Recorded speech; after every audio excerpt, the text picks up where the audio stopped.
Meu neto esqueceu o tablet. Fui desligar e vi a conversa. Amanhã a gente finaliza. Ela assina sem nem ler. Velha é muito boba. Sou Dalva, 72 anos, viúva. Mal sabiam eles o que os esperava. O cheiro da minha macarronada de domingo ainda pairava no ar. Uma mistura gostosa de manjericão fresco e molho de tomate que eu faço da mesma forma há 50 anos. Era o prato preferido do Lucas, meu único neto. Ele e a Carla, minha nora, tinham acabado de sair depois de um almoço que encheu a casa de risadas e o meu coração de alegria. Lucas, com seus 25 anos, sempre foi a luz dos meus olhos. Ajudei a criá-lo, contei histórias para ele dormir, cuidei dos seus joelhos ralados. Carla, que entrou na nossa família há uns 3 anos, era sempre sorrisos e gentilezas, me chamando de mãezinha e elogiando minha comida. A senhora é a melhor cozinheira do mundo, mãe Dalva, ela disse hoje mesmo, enquanto raspava o prato. Eu sorri, boba, acreditando em cada palavra. A gente que é mãe e avó tem o coração mole, feito pudim de leite. A gente quer acreditar no melhor das pessoas que a gente ama. Eles se despediram com beijos e promessas de voltar no dia seguinte para um café. Temos uma surpresa para a senhora, avó, disse o Lucas, com aquele brilho no olhar que eu tanto conhecia. Me disseram que era sobre uns papéis, uma oportunidade para facilitar a vida da senhora, para que eu não precisasse me preocupar com burocracia. Confiei, como sempre confiei. Para mim, a palavra deles bastava. Depois que fechei a porta, a casa ficou silenciosa demais. O eco das vozes deles ainda parecia flutuar pela sala. Fui arrumar a mesa, sentindo aquela satisfação de um domingo bem passado. Foi quando eu vi, ali, esquecido no meu sofá de veludo, o tablet do Lucas. Peguei o aparelho com cuidado, pensando em como a tecnologia era complicada. Minha intenção era simples: desligar para não gastar a bateria. Mas a tela acendeu com um toque meu e estava aberta numa conversa. O nome no topo era o da Carla. A primeira frase que meus olhos leram foi a última que ela tinha mandado. Amanhã a gente finaliza. Ela assina sem nem ler. Velha é muito boba. O ar faltou nos meus pulmões. Senti o sangue fugir do meu rosto e minhas pernas fraquejarem. Tive que me sentar, ali mesmo, no sofá, com o tablet pesado nas minhas mãos. Minha primeira reação foi a negação. Devia ser um engano, uma brincadeira de mau gosto. Talvez estivessem falando de outra pessoa. Mas o coração da gente sabe. Ele aperta de um jeito que não deixa dúvida. Com os dedos trêmulos, rolei a tela para cima, para o começo daquela conversa. E a cada mensagem, um pedaço do meu mundo desmoronava. Conseguiu o extrato da conta dela? Perguntava o Lucas. Sim, ela tem um bom dinheiro guardado, mais do que eu pensava, respondeu a Carla, seguido por um emoji de um saquinho de dinheiro. E a cópia da escritura do apartamento como combinamos. Ótimo. O advogado que o meu amigo indicou já preparou a procuração. Com ela em mãos, a gente consegue transferir tudo. Ela nem vai perceber. A gente diz que é só para resolver as coisas do inventário do vô que ficaram pendentes. Meu falecido marido, Antônio, usando o nome dele, a memória dele, para me enganar. A náusea subiu pela minha garganta. Você acha que ela não vai desconfiar, amor? Sua avó parece esperta. A mensagem era da Carla. A resposta do meu neto, do meu Lucas, foi a facada final. Que nada. A avó vive no mundo dela, confia em mim de olho fechado. É só fazer um draminha, dizer que a gente precisa de ajuda para comprar nossa casa, que ela amolece. Velho, é tudo igual, carente. Um pouco de atenção e eles fazem qualquer coisa. E para fechar, a frase que eu já tinha lido. Amanhã a gente finaliza, ela assina sem nem ler. Velha é muito boba. Velha, boba, carente.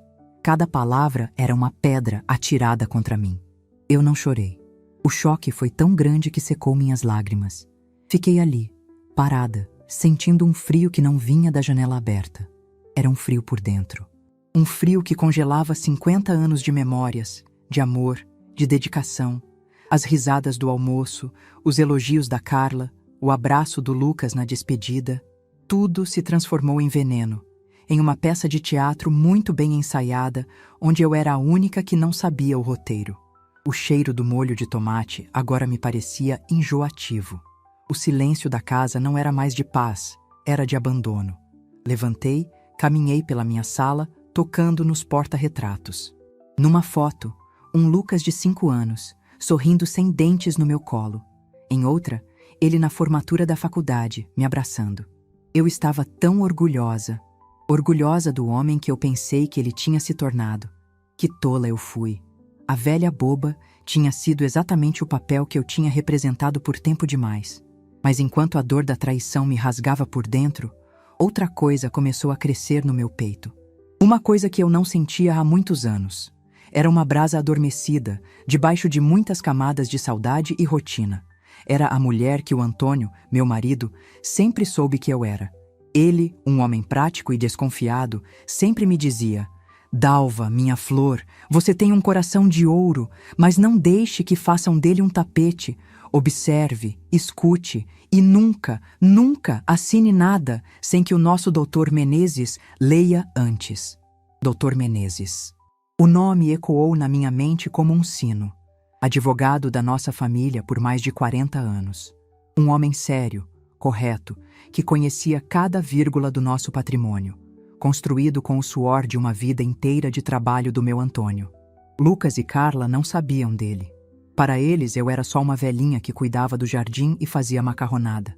Eles não faziam ideia da estrutura que o Antônio tinha deixado para me proteger. Eles não conheciam a Dalva, que administrou a pequena empresa de tecidos do marido por quase 1 ano, quando ele adoeceu. A Dalva que aprendeu a ler um balanço e a negociar com fornecedores turrões. Eu tinha deixado essa mulher guardada, esquecida, mas agora ela estava acordando. A tristeza começou a dar lugar a uma clareza gelada, a uma determinação feita de aço. Olhei para o tablet. O plano deles estava todo ali, escrito, documentado, uma prova. Respirei fundo, peguei meu celular, um aparelho simples que o Lucas me deu, só para emergências, e tirei fotos de cada parte da conversa. Enviei as fotos para o meu próprio e-mail, uma coisa que o Antônio tinha me ensinado a fazer, para guardar coisas importantes. Depois, apaguei as fotos do celular e fechei a conversa no tablet, deixando-o exatamente como estava. Caminhei até minha agenda de telefones, a de papel, com as beiradas gastas. As letras do Dr. Menezes estavam lá, um pouco amareladas pelo tempo. Disquei o número no meu telefone fixo, o de disco, que faz aquele barulhinho gostoso ao girar. Ele atendeu no segundo toque. Dr. Menezes. A voz era a mesma, firme e segura. Doutor, eu disse, e minha própria voz me surpreendeu. Não havia tremor, não havia choro, havia apenas força. Aqui é Dalva, viúva do Antônio. Preciso dos seus serviços. Amanhã de manhã, com urgência. Houve uma pequena pausa do outro lado da linha. Dona Dalva, é um prazer ouvi-la, embora lamente a urgência. Meu escritório estará de portas abertas para a senhora às 8 da manhã. O que aconteceu? Eu olhei para a foto do meu neto sorrindo na estante. O amor ainda estava lá, mas agora era um amor ferido, um amor que exigia justiça. Aconteceu, doutor, respondi, que algumas pessoas se esqueceram de quem eu sou. E amanhã eu vou fazer questão de lembrá-las. Desliguei o telefone e me sentei na minha poltrona, o lugar de onde eu via o mundo passar pela janela. O sol da tarde estava se pondo, pintando o céu de laranja e roxo. Era um espetáculo lindo, mas eu mal notei. Minha mente já estava trabalhando, montando as peças, antecipando os movimentos. O café da manhã com meu neto e minha nora estava mantido. Eles viriam com seus papéis e seus sorrisos falsos. Mas a velha boba não estaria mais em casa. No lugar dela, encontrariam Dalva. E o dia estava longe de terminar como eles planejaram. A noite foi longa. Não daquelas noites de insônia e choro, mas de um silêncio vigilante. O sono não veio porque minha mente, pela primeira vez em muitos anos, estava completamente desperta, trabalhando a todo vapor. Antes do sol nascer, eu já estava de pé. O cheiro do café fresco que eu passava no coador de pano se misturou com a minha nova e fria determinação. Enquanto a água quente descia, eu não pensava na traição com a dor da vítima, mas com a clareza de uma general que estuda o mapa do inimigo. O tablet do meu neto continuava na mesinha de centro, um monumento silencioso à ganância deles. Eu o ignorava. A prova que eu precisava já estava salva, segura, longe das mãos deles. Meu primeiro passo foi ligar o velho computador que ficava no quartinho dos fundos, uma máquina lenta que Lucas uma vez chamou de peça de museu. Levei quase 10 minutos para que ele ligasse e abrisse minha caixa de e-mails, mas a paciência era uma virtude que a idade tinha me ensinado bem. Imprimi as fotos da conversa, o preto e branco do papel, dando um ar ainda mais sórdido às palavras deles. Dobrei as folhas e as coloquei na minha bolsa. Depois, fui até o grande armário de mogno no corredor, o mesmo que meu Antônio comprou na nossa primeira casa. O cheiro de cedro e de tempo guardado me abraçou quando abri as portas. Ali, numa caixa de metal que precisava de uma chave pequenina que eu guardo junto ao meu peito, estavam todos os nossos documentos importantes. A escritura do apartamento, as apólices de seguro, os registros de investimento e o mais importante de todos, o testamento do Antônio. Peguei tudo. Cada papel parecia pesado, não pelo peso da celulose, mas pelo peso das memórias e do trabalho de uma vida inteira que eles representavam. Sentei-me à mesa da cozinha, com a papelada espalhada à minha frente, e comecei a ler. Lia devagar, como se reaprendesse uma língua esquecida. Eram números, cláusulas, termos jurídicos que eu sempre deixei para o meu marido cuidar. Não se preocupe com isso, minha flor, ele dizia. Mas ao contrário do meu neto, ele não dizia isso para me diminuir, e sim para me poupar. Agora, eu via que precisava entender, e eu estava entendendo. Às 8 em ponto, eu tocava a campainha do escritório do Dr. Menezes.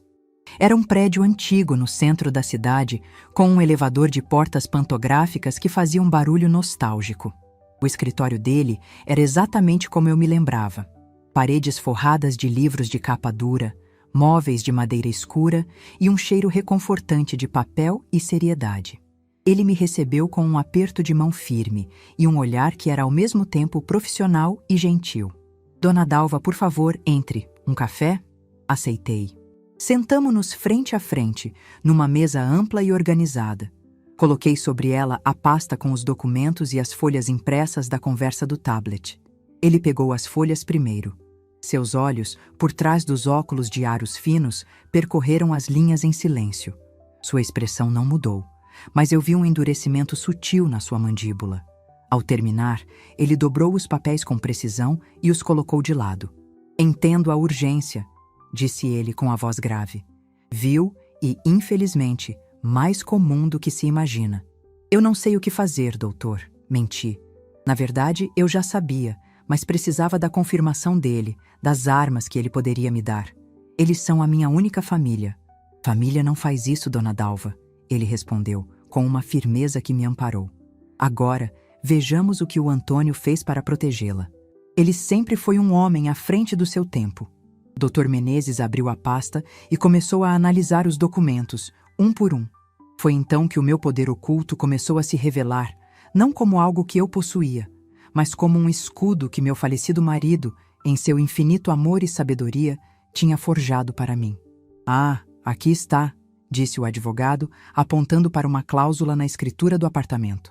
Eu me lembrava disso. Antônio fez questão de colocar o imóvel numa coisa que chamamos de usufruto vitalício para a senhora. Ele fez uma pausa e me explicou, com a simplicidade que eu tanto apreciava. Isso quer dizer que o apartamento é seu para usar e gozar pelo resto da sua vida. Ninguém, absolutamente ninguém, pode tirá-la daqui ou vendê-lo sem o seu consentimento explícito. E, mais importante, ele ergueu um dedo. O Antônio adicionou um dispositivo de segurança. Qualquer transação envolvendo este imóvel, seja venda ou transferência, exige não apenas a sua assinatura, mas também a minha, como procurador legal do espólio dele, para garantir que a senhora não esteja sendo coagida ou enganada. Eu o encarei, absorvendo a informação. Uma fortaleza. Meu Antônio tinha construído uma fortaleza ao meu redor, e eu nem sabia. As lágrimas que não chorei na noite anterior ameaçaram vir, mas agora eram de gratidão. Mas não é só isso, continuou ele, pegando o testamento. Seu marido deixou seus investimentos numa aplicação financeira segura, mas com uma regra muito clara. Retiradas acima de R$ 5.000 por mês exigem uma justificativa por escrito e, novamente, minha assinatura de conformidade. Ele fez isso, dona Dalva, porque conhecia o seu bom coração. Ele sabia que a senhora seria capaz de dar tudo o que tem para ajudar quem ama, mesmo que essa pessoa não merecesse.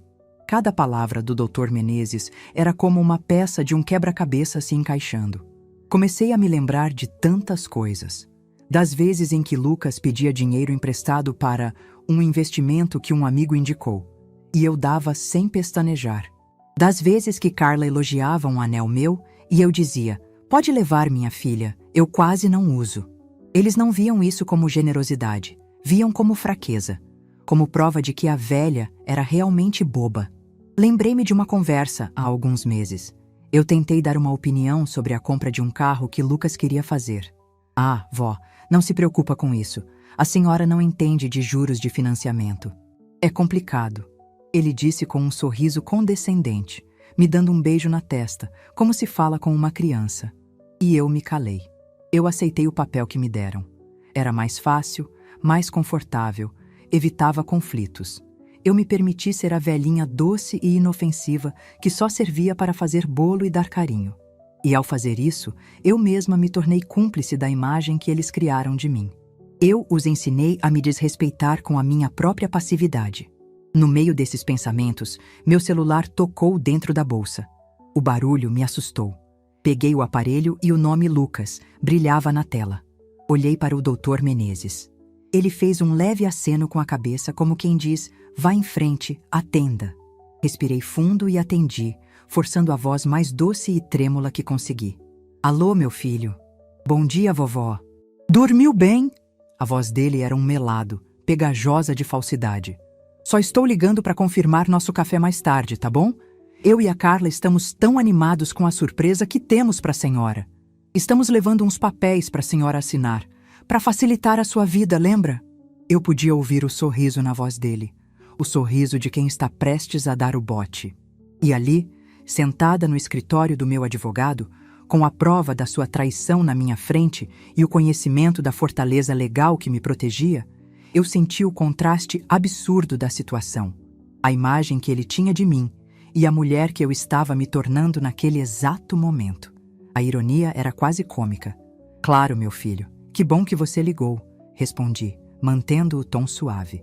A avó já está preparando um bolinho de fubá que você adora. Estou esperando vocês com o coração na mão. Ah, que maravilha, vó! A senhora é um anjo. Até mais tarde, te amo. Também te amo, meu neto, respondi e desliguei. A frase saiu por hábito, mas o gosto era de cinzas na minha boca. Dr. Menezes me olhava com uma expressão de admiração contida. A senhora é mais forte do que imagina, dona Dalva. Eu tinha me esquecido disso, doutor, mas estou me lembrando agora. Ficamos mais uma hora traçando o plano. Não era um plano de vingança, de gritos e acusações. Seria algo muito mais elegante e devastador. Seria um plano de revelação. A estratégia era simples. Eu os receberia como se nada soubesse. Deixaria que eles falassem, que apresentassem seus papéis, que fizessem seu teatrinho de bons moços preocupados com o bem-estar da velhinha. Eu os levaria até o limite, até o momento em que a caneta estivesse na minha mão, pronta para assinar a minha própria sentença. E nesse exato momento, a campainha tocaria. Dr. Menezes entraria, não como um advogado agressivo, mas como um velho amigo da família que veio tomar um café por coincidência. A partir daí, o roteiro seria dele. Voltei para casa sentindo-me outra mulher. O peso nos ombros tinha sumido, substituído por uma energia que eu não sentia há décadas. Olhei para o meu apartamento não mais como um lugar de solidão, mas como meu quartel-general. Cada objeto, cada móvel, parecia me dar força.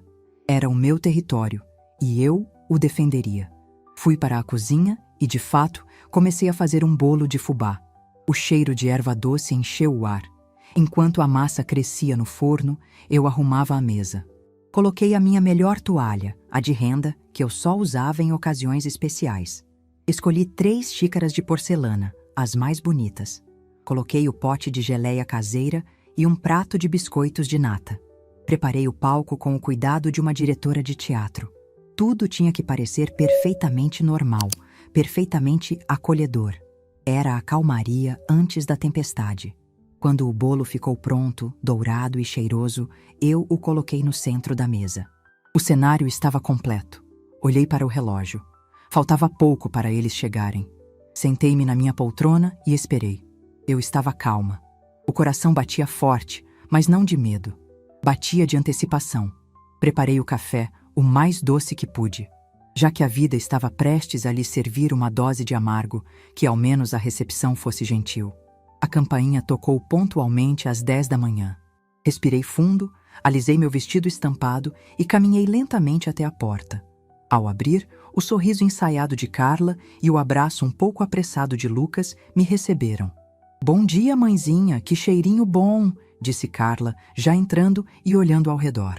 Lucas me deu um beijo na bochecha e depositou uma pasta de couro sobre a mesinha de centro.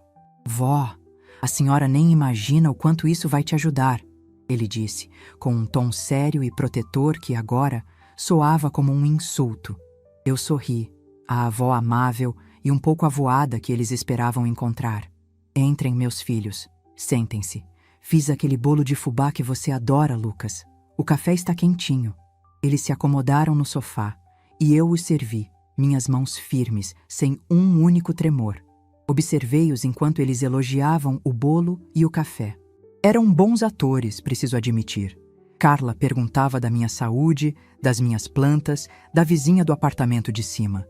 Lucas contava sobre seu trabalho, sobre projetos futuros, pintando um quadro de sucesso e responsabilidade. Tudo parte do roteiro. Meu monólogo interno, no entanto, era impiedoso. Cada elogio dela eu traduzia para "estamos bajulando a velha". Cada plano dele eu ouvia como "precisamos do dinheiro dela". Eu mantinha o sorriso no rosto. Fazia perguntas, comentava com frases como "que orgulho, meu neto" ou "você é uma moça de ouro, Carla". Eu os desarmava com a minha aparente ingenuidade. Estava dando a eles exatamente o que queriam, a confiança cega de que a presa já estava na armadilha. Mal sabiam eles que a caçadora era eu. Depois de esvaziarem as xícaras, chegou o momento. Lucas limpou a garganta, pegou a pasta de couro e a abriu no colo, com um ar de importância. "Então, vó", começou ele com a voz mansa, "sabe como a vida hoje é cheia de complicações, de burocracia? A gente se preocupa muito com a senhora, tendo que lidar com banco, com contas, com as coisas do imóvel." Carla entrou na conversa, como haviam combinado. Sua voz era suave, quase um sussurro de preocupação.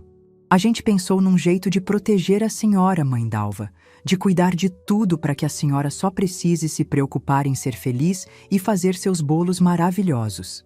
Ela pegou alguns papéis de dentro da pasta. "Isso aqui é só uma autorização, um documento padrão. Com ele, o Lucas pode te representar no banco, resolver qualquer pendência do apartamento. É para simplificar, para o seu bem." Eles me estenderam os papéis. Eu os peguei, sentindo a textura lisa, o cheiro de tinta fresca da impressora.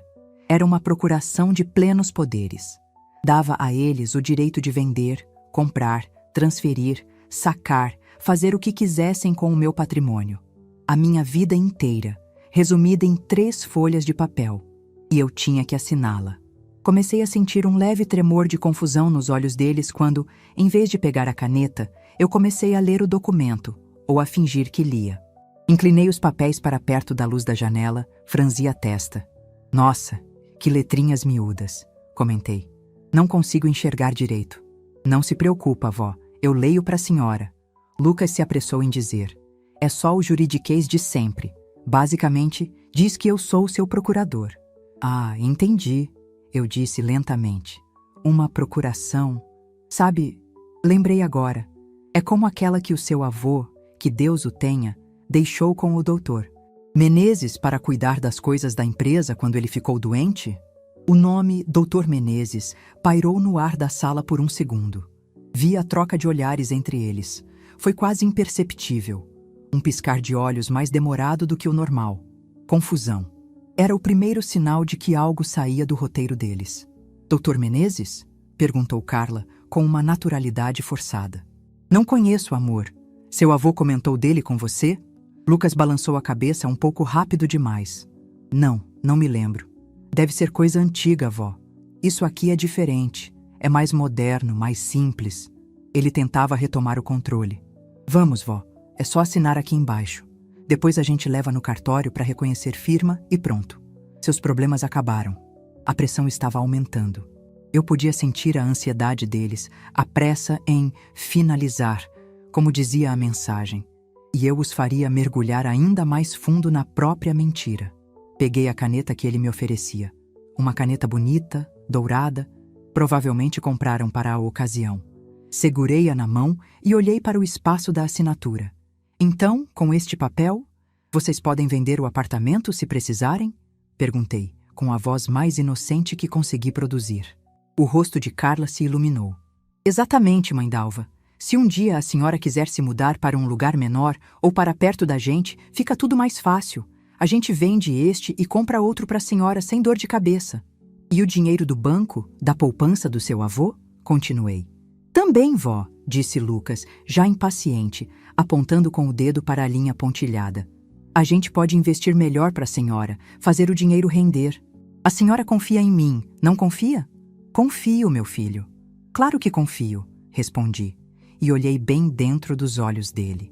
E por um instante, a avó amorosa deu lugar à mulher que ele não conhecia. Meu olhar ficou firme, limpo, sem o filtro da idade que eles estavam acostumados a ver. A mudança foi sutil, mas poderosa. Vi a hesitação no rosto dele. Ele sentiu que alguma coisa estava diferente. O sorriso dele vacilou por uma fração de segundo. O momento pivotal havia chegado. Levei a ponta da caneta até o papel. O silêncio na sala era tão denso que eu podia ouvir a respiração deles.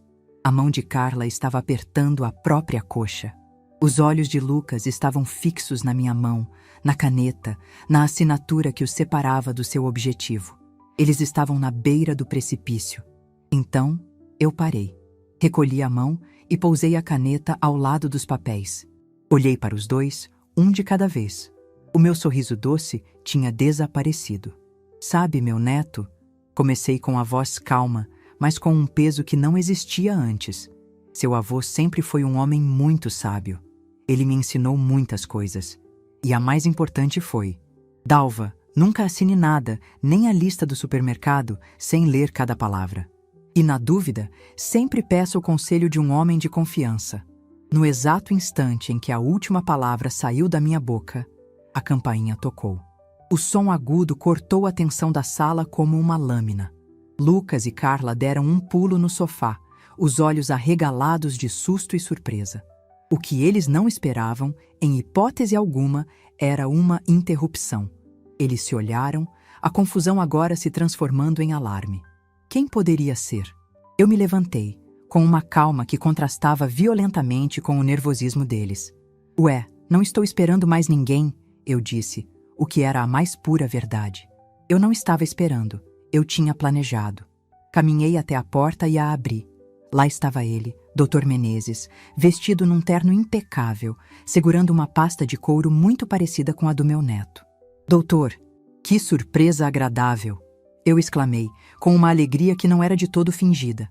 Entra, por favor. Virei-me para a sala e anunciei com um sorriso sereno no rosto.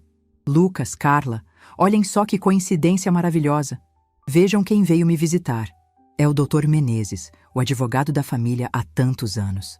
Acho que vocês não o conhecem, eram muito pequenos. Entra, doutor, senta com a gente. Aceita um pedaço de bolo de fubá? Os rostos do meu neto e da minha nora eram uma pintura do pânico. A cor sumiu de suas bochechas. Os sorrisos congelaram e se transformaram em máscaras de espanto. Eles se levantaram, desajeitados, enquanto o Dr. Menezes entrava na sala, cumprimentando-me com um aceno de cabeça e um olhar que dizia: "Está tudo sob controle." "Boa tarde", disse ele, com sua voz grave e imponente, dirigindo-se aos dois. Seu olhar passou por eles e pousou, por um instante, nos papéis sobre a mesa de centro. "Ora, Vejo que estão tratando de negócios. Espero não estar interrompendo nada importante. Lucas gaguejou. Não, de forma alguma. A gente só estava ajudando a vovó com umas coisas. Carla não conseguia falar. Apenas olhava do advogado para mim e de mim para o advogado, a sua mente visivelmente tentando processar o que estava acontecendo. Como aquela coincidência era possível? Quem era aquele homem? Que poder ele tinha? Naquele instante, olhando do meu rosto sereno para o rosto sério do advogado, eles finalmente entenderam. Entenderam que não era uma coincidência. Entenderam que a velha boba tinha uma carta na manga que eles jamais poderiam ter previsto. Entenderam que o jogo que pensavam estar ganhando com tanta facilidade nunca tinha sequer começado. O silêncio que se instalou na minha sala era uma coisa viva, pesada, que pressionava os ouvidos. Lucas e Carla estavam paralisados, os olhos fixos no Dr. Menezes, como dois bichos acuados diante de um predador que surgiu do nada. O ar casual e a coincidência forjada por mim evaporaram, deixando para trás uma tensão crua e palpável.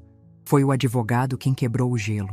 Com a calma de quem domina completamente o ambiente, ele se aproximou da mesinha de centro e, sem pedir licença, pegou a procuração que eles haviam me entregue. A primeira consequência concreta para eles foi essa: a perda de posse do instrumento de seu golpe. O papel, que minutos antes era o símbolo do poder deles sobre mim, agora estava nas mãos de um especialista que o analisava sob a luz da janela.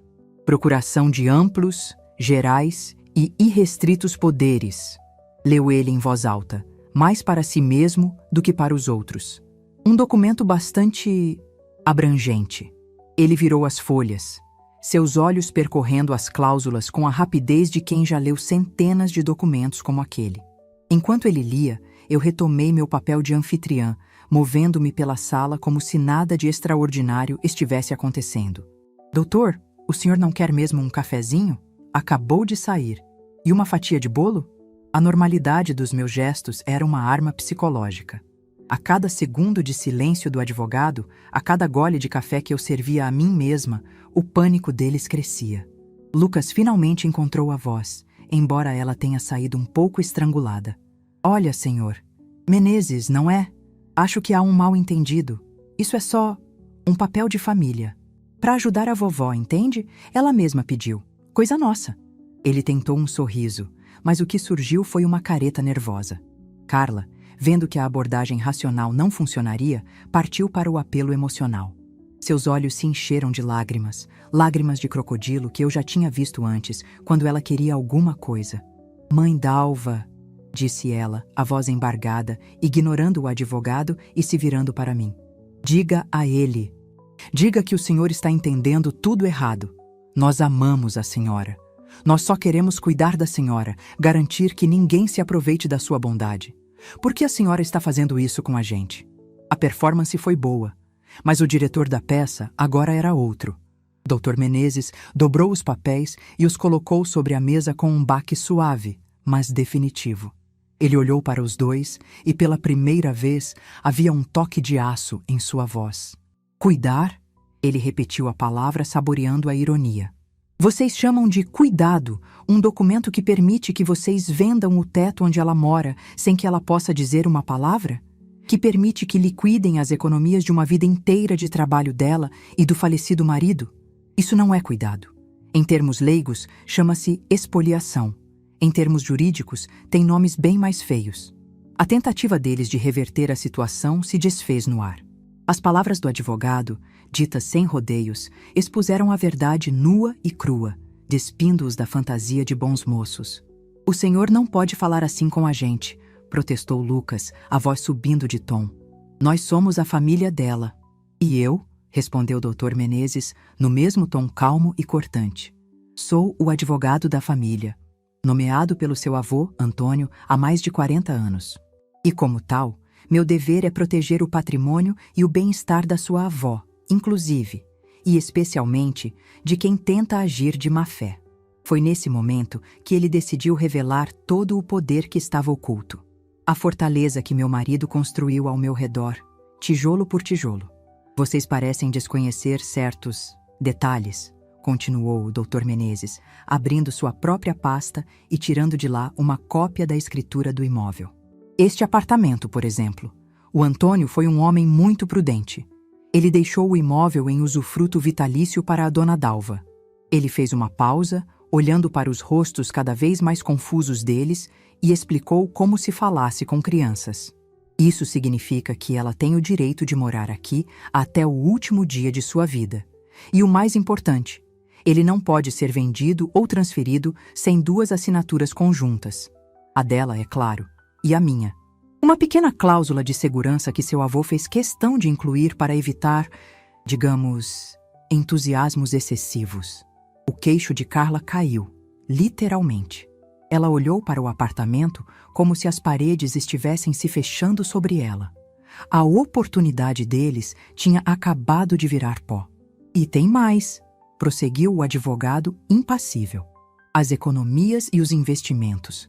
O Antônio também estabeleceu regras. Qualquer retirada mensal que exceda um valor estipulado para as despesas normais da dona Dalva exige uma justificativa plausível e, adivinhem só, a minha aprovação formal como administrador do espólio. Ele não queria que o dinheiro que ele juntou com tanto esforço fosse usado para financiar aventuras ou planos mal concebidos. Cada palavra era um prego no caixão das esperanças deles. A herança que eles achavam que estava ali, madura para ser colhida, estava, na verdade, dentro de um cofre cuja chave eles nem sabiam que existia. O choque no rosto de Lucas era total. O descrédito se misturava à raiva. Ele não olhava mais para o advogado. Olhava para mim, para a sua vovó, a velhinha do bolo de fubá. A confusão em seus olhos deu lugar a uma acusação. Vó, ele disse, a voz cheia de um ressentimento profundo. Você sabia disso? O tempo todo? Você ficou aí, ouvindo a gente, vendo a gente fazer planos? E você sabia? A pergunta ficou suspensa no ar, carregada de veneno. A máscara de neto amoroso caiu, revelando o rosto de um homem furioso por ter sido enganado. Sabia do que, meu filho? Perguntei com a voz genuinamente triste. Que o seu avô se preocupava comigo? Que ele era um homem honrado que sempre quis me proteger? Sim, disso eu sempre soube. O que eu não sabia era que eu precisaria ser protegida de você. A minha resposta, calma e direta, pareceu atingi-lo com mais força do que um grito. Foi a vez de Carla explodir, o desespero tomando conta de sua boca antes que o cérebro pudesse filtrar. Mas e o nosso plano? E o sinal do nosso apartamento? Você prometeu, Lucas. Você disse que era garantido, que era só ela assinar. O silêncio que se seguiu à confissão dela foi ainda mais pesado que o anterior. Ela tinha acabado de admitir tudo. A ganância, a premeditação, o objetivo final. Ela mesma tinha entregue a pá para cavar sua cova. Lucas fechou os olhos, derrotado. Não havia mais nada a ser dito. Não havia mais mentiras que pudessem encobrir a verdade. A dinâmica de poder na sala tinha se invertido de forma absoluta e irrevogável. Eles, que haviam chegado como predadores, agora eram as presas, expostos e impotentes sob as luzes da minha sala de estar. Dr. Menezes, então, encerrou a audiência. Ele recolheu a procuração fraudulenta da mesa e a guardou em sua pasta, ao lado dos documentos verdadeiros. Acredito que esta conversa chegou ao fim, disse ele, com uma formalidade glacial. Dona Dalva não vai assinar absolutamente nada hoje, nem em qualquer outro dia, sem o meu conselho. E eu sugiro muito seriamente que vocês dois repensem suas prioridades e a forma como tratam a única avó que tem. Ele então se virou para mim e seu tom mudou completamente, tornando-se respeitoso e cálido. Dona Dalva, quando a senhora estiver pronta, podemos discutir os próximos passos com calma. A decisão, como sempre, será sua. Com essa frase, ele deixou claro para todos na sala quem estava no comando. Não era ele, era eu. Eles continuaram parados no meio da sala, sem saber o que fazer. Ir embora? Pedir desculpas? Gritar? Todas as opções pareciam inúteis. Eu os olhava, meu neto e a mulher dele, e não sentia raiva. Sentia uma pena imensa, uma decepção que doía fundo na alma. Vi duas pessoas pobres de espírito. que trocaram o amor e o respeito por um atalho que não existia.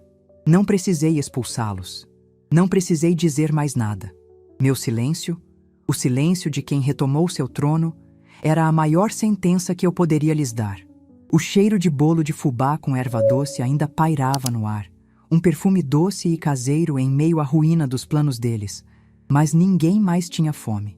A doçura tinha acabado, e em seu lugar ficou apenas o gosto amargo da verdade que eles foram forçados a engolir. As semanas que se seguiram aquele dia não foram de silêncio e solidão, como antes, mas de um movimento que eu não experimentava há anos. A primeira coisa que fiz foi marcar uma reunião semanal com o Dr. Menezes. Eu queria entender tudo. Ele, com uma paciência de santo, me explicou cada cláusula, cada investimento, cada proteção que o Antônio tinha criado. Sentada em seu escritório, eu não era mais a viúva assustada. Eu era uma cliente, uma sócia do meu próprio futuro. Aprendi a diferença entre liquidez e patrimônio, entre usufruto e propriedade plena. As palavras que antes me assustavam, agora eram ferramentas na minha mão. A nova realidade se estabeleceu não com um estrondo, mas com a rotina de assumir o controle. O apartamento, que antes era apenas meu lar, agora era meu porto seguro, meu castelo. Comecei a mudar as coisas de lugar. Guardei as fotos do Lucas que ficavam na sala de estar numa caixa de madeira. Não por raiva, mas porque eu precisava de um espaço que fosse só meu, que não me lembrasse a cada instante da decepção. No lugar, coloquei uma pequena aquarela de uma praia que eu sempre sonhei em conhecer. Era um lembrete, não do passado, mas de um futuro que ainda me pertencia. O contato deles veio, como eu sabia que viria. Primeiro, mensagens de Carla, cheias de desculpas vagas e tentativas de me fazer sentir culpada. A senhora nos interpretou mal, mãe Dalva. Estamos sofrendo muito com isso. Eu lia e apagava, sem responder. Depois, veio o Lucas. Foram ligações que não atendi. E então, uma longuíssima mensagem de áudio, enviada tarde da noite. Ouvi por curiosidade, sentada na minha poltrona, com uma xícara de chá de camomila nas mãos. A voz dele não era mais a do jovem confiante e manipulador. Era a voz de um menino perdido, de quem o chão foi arrancado. Ele chorava. Confessou o plano do apartamento, a pressão da Carla, as dívidas que ele tinha feito achando que o meu dinheiro seria a solução fácil. Ele pediu perdão. Um perdão desesperado de quem perdeu não só o pote de ouro, mas o mapa inteiro. Eu perdi a minha avó, ele dizia no final. Eu troquei a única pessoa que sempre me amou de verdade por uma besteira, por um atalho. Eu sou um idiota, avó. Me perdoa. Eu senti uma pontada de dor ao ouvi-lo. O amor de avó não morre, ele apenas se recolhe, ferido. Mas a pena não me cegou. A lição deles estava sendo aprendida da forma mais dura, através da consequência. A ganância os deixou sem nada, sem o meu dinheiro, sem a minha confiança e, o mais doloroso, sem o meu afeto. O apartamento que eles sonhavam comprar com a venda do meu se tornou um fantasma a assombrá-los. O futuro fácil que planejaram desmoronou. E agora, eles teriam que construir um de verdade, com o próprio suor e com a mancha da desonra que eles mesmos criaram. Se um dia eu os perdoaria? Talvez. Mas o perdão é um processo meu, não um alívio para a consciência deles. E pela primeira vez, eu estava priorizando a minha paz. Essa nova clareza me deu um propósito. Com a ajuda do Dr. Menezes, comecei a organizar minhas finanças de uma forma diferente. Decidi que o dinheiro que meu marido trabalhou tanto para juntar não ficaria parado, esperando ser alvo de oportunistas. Ele se tornaria um legado vivo. Criei uma pequena bolsa de estudos, com o nome do Antônio, para ajudar a pagar a faculdade de jovens de baixa renda do meu bairro. A primeira beneficiada foi a neta da minha vizinha, a dona Irene, uma menina brilhante que sonhava em ser médica e quase desistiu por falta de condições. Quando contei a ela, os seus olhos brilhando de lágrimas de alegria me deram uma satisfação que nenhuma bajulação do meu neto jamais me deu. O impacto foi imediato. A notícia se espalhou pela vizinhança. As pessoas não me olhavam mais como a viuvinha do Antônio, mas como Dona Dalva, a mulher que fazia a diferença. Eu estava transformando a tentativa de me diminuir em um ato de engrandecimento, não meu, mas da minha comunidade. Numa tarde ensolarada, enquanto cuidava das minhas samambaias na varanda, eu me permiti refletir sobre toda essa jornada. A dor da traição do Lucas ainda estava lá, mas não era mais uma ferida aberta. Era uma cicatriz, um lembrete da minha própria força. Pensei em como eu permiti que a imagem de velha boba se criasse.